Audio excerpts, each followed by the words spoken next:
Good afternoon. Here we are today with Kyle Martin of Martin Gardner Architecture. Kyle, welcome to Marion in Focus.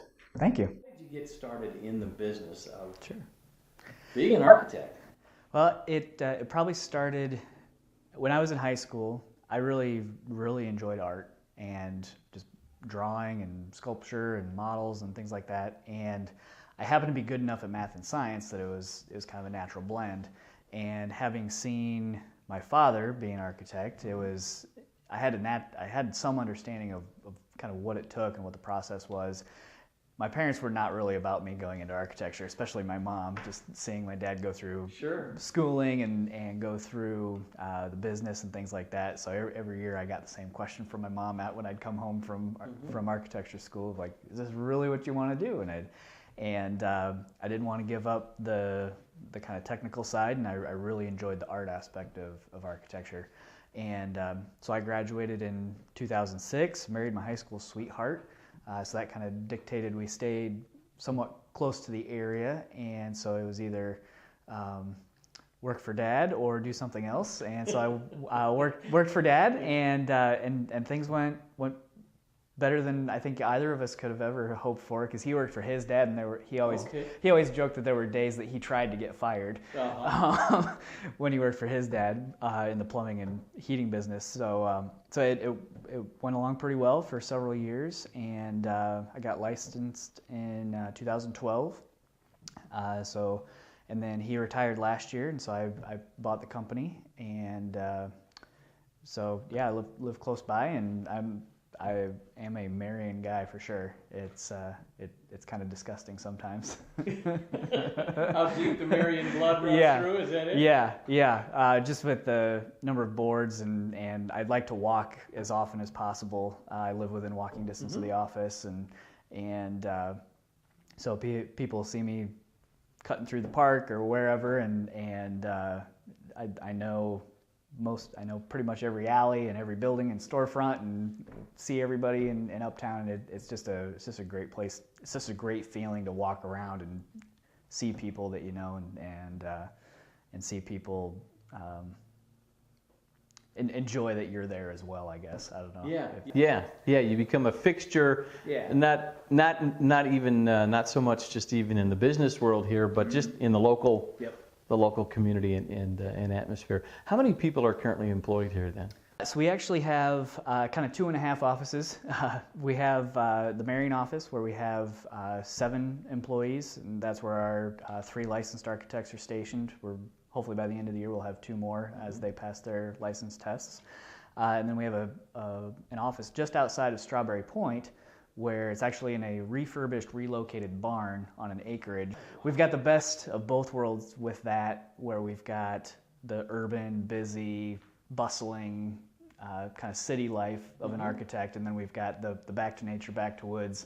You can see the turkeys out the window kind of experience with our other office. And then our half office is a project manager who kind of works out of his car, so he's all over the place. So we have 10 total. And you've been here for how long? How long is the? I started here in 2006 as an intern architect, which is basically just you've graduated with a degree, but you haven't taken the tests or gotten all your experience in. And then I worked here 2 summers previous to that. The firm has been here Since 1985. 1985. Yep. We originally worked out of where V-Ball Gear is currently, and in 1992 moved up here. My parents and some partners purchased the building, and at the time the first floor was pretty well occupied by Marion Times and some other businesses. I think Hat Tax was still downstairs, and the upstairs was basically abandoned. There were pigeons flying around, and it was in total disrepair. And over the course of the last 25 years, it really brought it a long ways into not quite Class A office space, but it's some really unique, historic architecture. How have you seen technology change, and how has that impacted the business of architecture? So of course in 1985 it was all the classic drafting tables and stools, and the rapidograph pens and mechanical pencils and things like that, and lots of markups and lots of paper flying around all over the place. But as I was getting out of school, the office had already transitioned to AutoCAD several years previous. So basically doing line drawing in the computer instead of on paper. So it was a migration of just moving faster and faster. And as the last probably 5-6 years has gone by, we've transitioned into a whole new world of what's called building information modeling, more or less, where all of the information is contained within the computer, the model, and it's a 3D experience, and then you actually pull information out, whether that's a cross section through the building or the floor plan in that case. So it's a completely different way of thinking about producing our typical deliverable product. You know, before it was literally just drawings on the page, and now we're information that we print out to pages, basically, so it's readable for the contractors in the field and that kind of thing. So, but in terms of 3D rendering and creating virtual reality and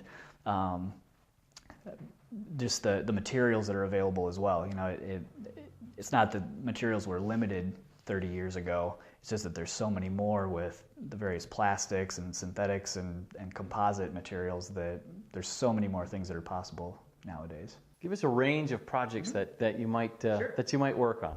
Yeah, so we're kind of specialists at a lot of different things.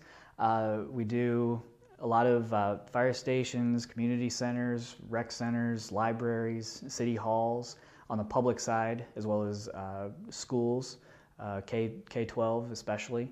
And then on the private side, we work for churches, nonprofits,